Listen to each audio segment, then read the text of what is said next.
Chapter 17. Katrina came down a couple of days later and joined us. Julia wanted her to sleep on the floor beside her bed, and they had a night reminiscing about their childhood and their times together. We went off together for the administration of the new cycle of the drug, but Julia did not want us to spend those endless hours beside her chair in the chemotherapy room, still worried that she might be imposing in some way.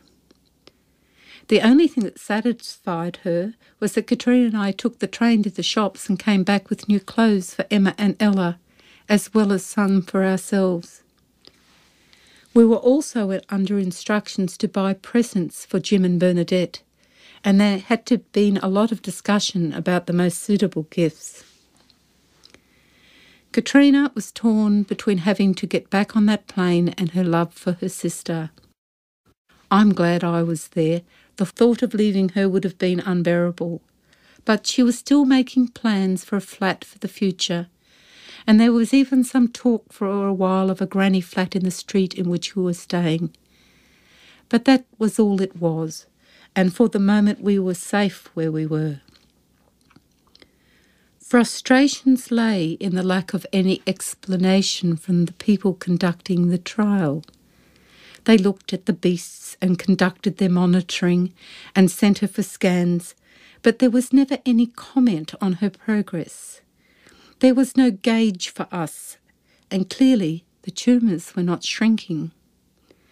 Our favourite nurse had taken leave, and her replacement seemed unconcerned with the mental welfare of her patient. The only nurse in our entire journey who seemed unable to give the love that so many of them brought into our lives. Just one sour note. One visit she upset Julia deeply because Julia looked away as a blood sample was being taken. But there was no comment from Julia about her aversion to needles. The nurse viewed it as a negative response. It had become apparent that there were times in between monitoring in which we were idle. We had been given a schedule that stretched through into the new year, and it occurred to us that we might be possible to live at home and fly down to Sydney for treatment, aware that other patients had done the same thing. Julia was reprimanded by our new nurse, reminded that she was privileged to be on a trial at all, and that home would not be possible. Later, Julia confessed how close to tears she had felt, like some naughty child. Despite the fact that she was obviously limping and had reported the pain in her leg on her first monitoring, scans were limited to her body and her leg was not scrutinised. We did understand that it was a trial and that the agreement was that she was there for observation.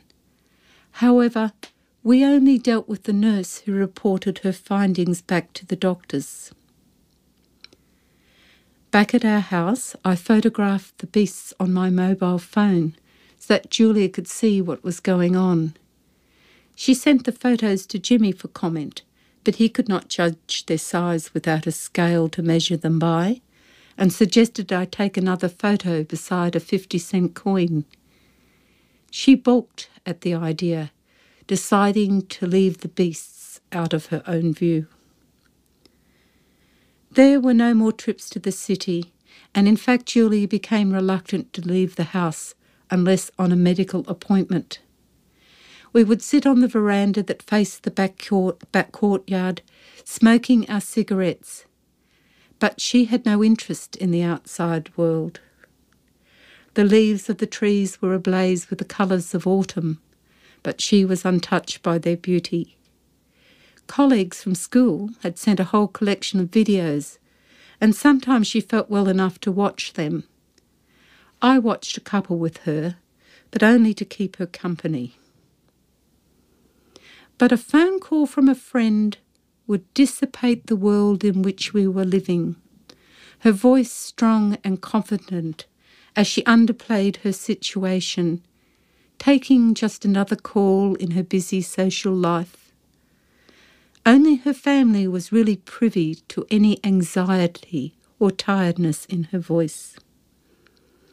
She spoke to her father, who was still in the Philippines, just as she had at the charity house.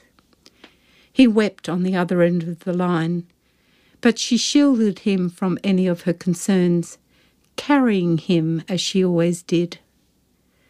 I complained that he should have to face the situation like the rest of us, but she said, "Not all people are strong enough." A plain statement of what she viewed as fact. I spent the weekend after Katrina left painting the illustrations for my children's book.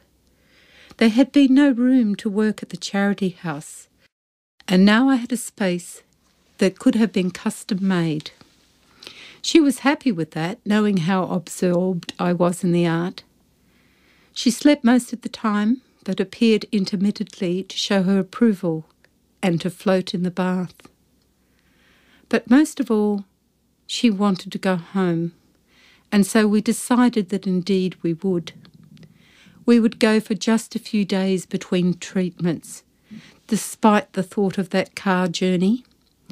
And so on the Monday, I spent the day repacking the car and cleaning the house and restocking the fridge, which had been left generously full by Jim and Bernadette. We went to bed on a positive note, with the alarm set for the early rise.